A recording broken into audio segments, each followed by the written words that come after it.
Hi guys, welcome back to my channel. Today is Tuesday, June the 16th, and I would love to welcome all of my subscribers back. I just want you to know how much I love you and thank you and appreciate you returning every time I post a new video and for spending your time and energy watching me. It means so much to me, and don't forget to leave me a thumbs up. And if you're just passing through here and you got Glenda Sully's video in your feed, I encourage you to please hit that subscribe button and the little notification bell so that you will be notified every time I upload a new video. We are a huge, loving family here, and everyone is loved and accepted. And I think that you will find happiness here and encouragement, and we just want you to come along and join us. So I'm going to continue today with one of my Nanny Diaries series, and this is the one of Mr. Crusty Feet and the Trophy Wife. Now I will post, I'll try to put the playlist in the description below.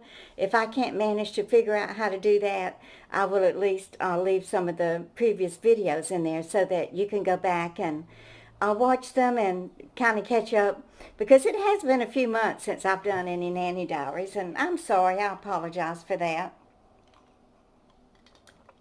But being sick with the COVID-19 virus for 8 weeks, it sure set me back on keeping up with my Nanny Diaries and my cooking and all the things that I normally do here on my channel.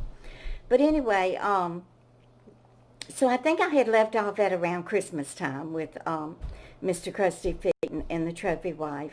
Now the reason I call him Mr. Crusty Feet is because we were at his summer home down on an island in down by Lavalette. I don't remember the name of the island. Campbell's Island or something like that. He had a $1 million summer home there, and so that's where we were staying most of the time, and I was taking care of the 2 children. And he had met this younger woman on sugardaddy.com, and I'm going to call her the Trophy Wife because they did end up getting married. And the sugar daddy was about, or Mr. Crusty Feet was about my age, but he was padding around the house there barefooted, and I happened to look down at his feet one day, y'all, and he had a layer of old crusty dried up skin about that thick all the way around his feet. I bet he hadn't had his feet pedicured or manicured or even scrubbed good in his whole lifetime of 60-something years. It was so disgusting. So that's why I call him the Mr. Crusty Feet. And then, of course, I call her the Trophy Wife because she was only about 28 years old. And he was my age, or maybe a year or 2 younger, but I would say, I just say that he was my age, because if you're a year or 2 almost my age, then I consider that being my age. So anyway, we had gotten through Christmas, and I told y'all about the French Bulldog, little Lucy, when Mr. Crusty Feet took him out in the backyard and tied her to a tree. She got loose, and Lucy got loose and escaped.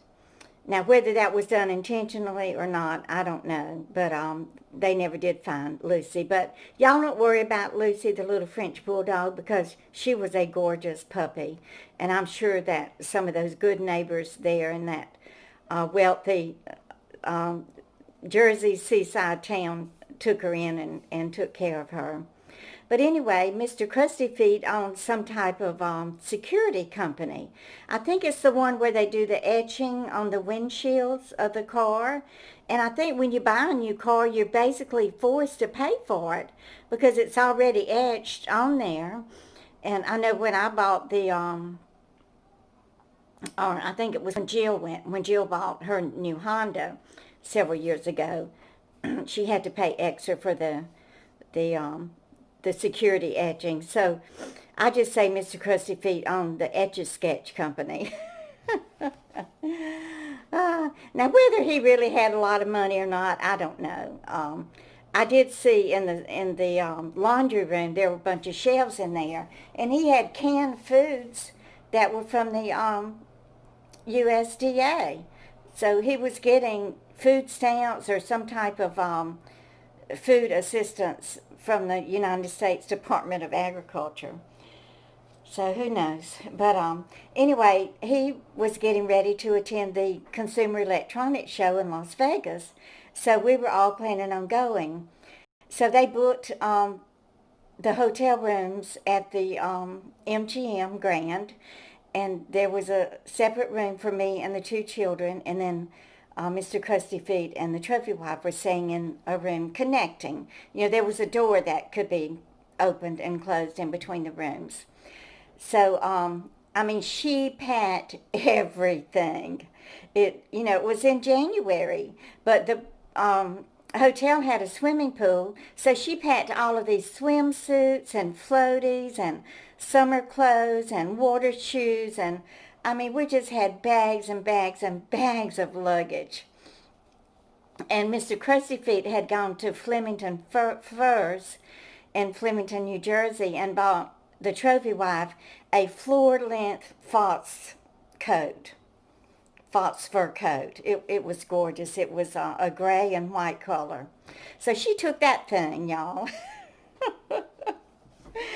So here we are. We go to LaGuardia and have to get on the little shuttle bus and get up to the airport and try to get checked in with about 10 pieces of luggage. And here I am with the two children, the 2-year-old and the 4-year-old. And the 2-year-old was very, he was just an unhappy child. And he was always throwing temper tantrums and just always irritable and never a happy child at all. So I was having to deal with him and his temper tantrums in the airport and everything. And she didn't take two separate strollers. She bought these umbrella strollers, but she had them hooked together some way or another. And y'all know those umbrella strollers are wobbly and flimsy to begin with. So here I am with my arms spread apart trying to push these two kids through the airport, and it was crowded. I don't know if any of y'all have ever flown in or out of LaGuardia, but it's a small airport and it's very, very busy. So anyway, we finally get on the airplane and we fly into Las Vegas. Thank the good Lord. It was Virgin Airlines, and it was a nonstop flight. And we were in first class. So here she is trying to get all of her carry-on luggage on to the airplane and everything. And she's got that big old fox fur coat. Oh, Lordy. So she's trying to fold it up and put it up in the bin above, and it wouldn't fit.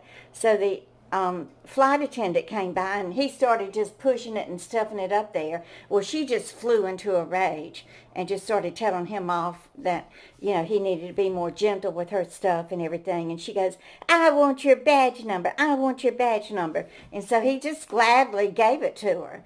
He was sick and tired of her bitching and griping and complaining. That's all she did the whole time on that flight. Nothing ever satisfied this woman. So anyway, we're sitting there in the airplane, and all of a sudden I get an urge to run to the bathroom. So I go to the bathroom, y'all, and I start having diarrhea. So I take care of that business, and y'all know how tiny those bathrooms are, and it's just not a place to be sick on your stomach. So I come and sit back down, and then I start getting very nauseous. So I run to the bathroom again, and I just start throwing up. And I'm thinking, oh, no, dear God. Don't tell me I'm getting a stomach virus on this 5-hour flight to Las Vegas. But yes, I did. I threw up, I guess 7 or 8 times. I basically was in the bathroom the whole flight, either with diarrhea or with throwing up or with both. It was just absolutely horrible. And, the flight attendants, they were wondering, why are you running to the bathroom? So I did tell the guy that, I said, "I'm so sorry, but I have a stomach virus, and I sure hope y'all don't get it." And he said, "Oh, honey, we have strong immune systems." But it was horrible. So we get to the airport, and it's late at night. And so we take I think they rented I don't remember if it was a van or an SUV. We didn't take a taxi. They rented a car. So we get all that stuff loaded in the car, and the kids in the car, and they're sleepy, and they're waking up, and they're cranky. So we finally get to the MGM the huge, I mean, when you walk in, it's just huge. And there was nowhere to sit except in the casino. You know, they had the machines there near the check-in counter. So there was nowhere to sit but over by a machine. So I rolled the two kids over there in the stroller and I sit down. Well, one of the casino floor people came over and said, "Oh, you can't sit here. Children can't be on the casino floor." Well, they had no benches or no chairs or anywhere to sit in the checking in area. So anyway, we finally get checked in and we get to our room, and I continue to throw up. And so we finally get the kids to bed, and I get to bed, and, you know, none of us got any kind of sleep that night. So I'm not going to make this too long because I've got a little girl that's taking a nap right now, and she's going to be waking up soon, but I just wanted to give y'all the prelude to what is our next little adventure, which is at the MGM Grand Hotel and Casino there in Las Vegas, and what happens next. And I don't want to give it away, but I will say that we do go to a wedding boutique or a bridal gown boutique while we're there. So y'all stay tuned for the next episode, and I will soon be wrapping this up. Please give me a thumbs up and share my videos, and y'all just keep on coming back. Bye, guys.